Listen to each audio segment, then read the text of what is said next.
Hi welcome to our channel. Prabhas darling star మనందరికీ తెలిసిందే. 'సలార్' అఖండ విజయంతో అతను ఇప్పుడు వరల్డ్ స్టార్ అయిపోయాడు. 1000 కోట్ల సినిమా బడ్జెట్ క్లబ్‌లో చేరిపోయాడు. దాంతోపాటు 'సలార్' విజయంతో పాటు అతనికి మార్కెట్ స్ట్రెంత్ పెరిగిందని చెప్పొచ్చు. దాంతోపాటు సెలబ్రిటీల స్థాయి పెరిగిందని కూడా చెప్పొచ్చు.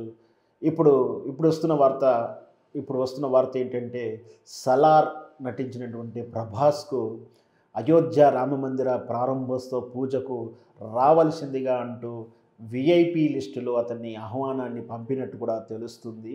మనకు తెలుసు ఆల్రెడీ 'రణధీర్ కపూర్', 'ఆలియా భట్', 'అజయ్ దేవగన్' ఇట్లా సినీ తారలందరికి కూడా ఆహ్వానం ప్రత్యేకంగా వెళ్ళింది.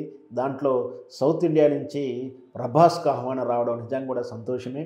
మనకు తెలుసు అయోధ్య రామమందిర నిర్మాణం ఈ భారతీయ జనతా పార్టీ హిందువుల ప్రతీకగా ఉన్నటువంటి భారతీయ జనతా పార్టీ ఇనిషియేటివ్‌గా తీసుకొని 300 నుంచి 400 సంవత్సరాల నుంచి రగిలినటువంటి ఆ వివాదాన్ని పరిష్కారం చేస్తూ అక్కడ రాముడు పుట్టిన అయోధ్యలో రాముని మందిరం కట్టడానికి వాళ్ళు చేసిన ప్రయత్నం ఎట్టకేలకు 400 సంవత్సరాల తర్వాత అక్కడ రామమందిరాన్ని పునఃస్థాపితం చేయబోతున్నారు.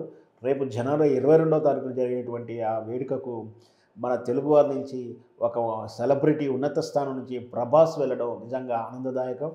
మనం ఇంకా ఇంకా ప్రభాస్ ఇంకా ఇంకా హాలీవుడ్ స్థాయి దాటి ఇంకా గొప్ప కీర్తి ప్రతిష్టలు తెచ్చుకోవాలని ఆశిద్దాం.